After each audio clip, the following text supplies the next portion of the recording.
नमस्कार दोस्तों, स्वागत है आप सभी का पौराणिक रहस्य में। आज हम लेकर आए हैं एक ऐसी कथा जो सिर्फ परंपरा नहीं, भावना है।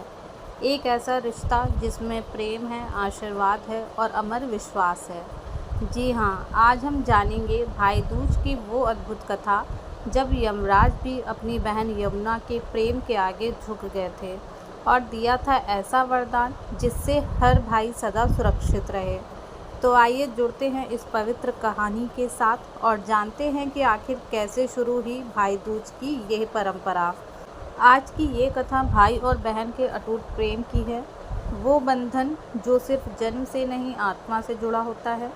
वो दिन जब मृत्यु के देवता यमराज भी बहन के स्नेह के आगे झुक गए और इसी से जन्म हुआ भाई दूज के पवित्र पर्व का। बहुत समय पहले की बात है, जब धरती पर धर्म का युग था और लोग देवताओं की पूजा में लीन रहते थे। उसी समय सूर्य देव की संतान यमराज और यमुना जी हुआ करते थे। दोनों भाई बहन एक दूसरे से बहुत प्रेम करते थे, लेकिन समय के साथ यमराज अपने कर्मों में व्यस्त हो गए, क्योंकि उन्हें तो संसार के प्राणियों के जन्म मरण का हिसाब रखना था। हर दिन उन्हें किसी न किसी आत्मा को यमलोक ले जाना पड़ता था। उधर उनकी बहन यमुना अपने भाई से मिलने को तरसती रहती थी। वो हर दिन उनके लिए भोजन बनाती, फूल सजाती, आरती करती, पर भाई कभी नहीं आते थे। यमुना हर दिन प्रार्थना करती, हे प्रभु, आज मेरे भैया यमराज मेरे द्वार आए। एक दिन यमुना ने दृढ़ निश्चय किया कि वो अपने भाई को स्वयं आमंत्रण भेजेगी। उसने एक दूत को यमलोक भेजा और कहा, मेरे भैया से कह देना बहन यमुना आपका इंतज़ार कर रही है। जब दूत ने यमराज को बहन का संदेश सुनाया तो यमराज के हृदय में ममता उमड़ आई। उन्होंने सोचा, मृत्यु का कार्य तो चलता रहेगा, पर बहन का स्नेह दुर्लभ है।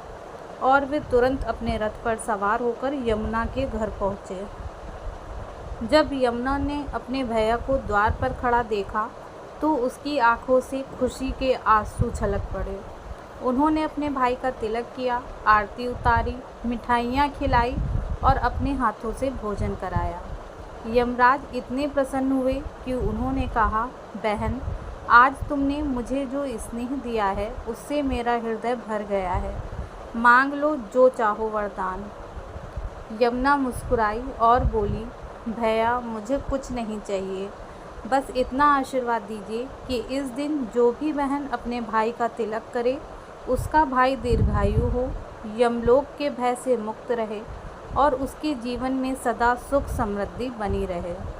यमराज ने प्रसन्न होकर कहा, तथास्तु। आज से इस दिन को भाई दूज कहा जाएगा। जो भी बहन इस दिन अपने भाई का तिलक करेगी और भोजन कराएगी उसका भाई कभी अकाल मृत्यु को प्राप्त नहीं होगा। उस दिन से हर वर्ष कार्तिक मास के शुक्ल पक्ष की द्वितीया तिथि को भाई दूज का त्यौहार मनाया जाता है। बहनें अपने भाई का तिलक करती हैं, आरती उतारती हैं, मिठाइयाँ खिलाती हैं और उसकी लंबी आयु की कामना करती हैं। और भाई बदले में अपनी बहन को उपहार देकर वचन देता है कि वो जीवन भर उसकी रक्षा करेगा। ये त्यौहार केवल एक परंपरा नहीं, बल्कि यह उस प्रेम की मिसाल है जो समय और मृत्यु दोनों से ऊपर है। जहाँ बहन की श्रद्धा भाई के लिए यमराज को भी रोक देती है, जहाँ स्नेह का दीपक मृत्यु के अंधकार में भी प्रकाश जला देता है। आज भी जब बहनें अपने भाइयों को तिलक करती हैं तो यमराज की वो प्रतिज्ञा याद आती है कि जहाँ प्रेम है वहाँ मृत्यु का कोई भय नहीं। तो इस भाई दूज पर आप भी अपनी बहन या भाई से यही कहना, सिर्फ रक्त का नहीं, आत्मा का रिश्ता है हमारा, क्योंकि यही इस पर्व का सच्चा संदेश है। प्रेम, सुरक्षा और आशीर्वाद का अमर बंधन। अगर आपको ये पौराणिक रहस्य पसंद आया हो तो वीडियो को लाइक करें, अपने भाई या बहन को शेयर करें और पौराणिक रहस्य हिंदू देवी देवताओं की अनकही कहानियाँ को सब्सक्राइब करना ना भूलें, क्योंकि हम हर बार लाते हैं वो कहानियाँ जो आपके दिल को छू जाएं और आपकी आस्था को और गहरा कर दें। भाई दूज की हार्दिक शुभकामनाएं।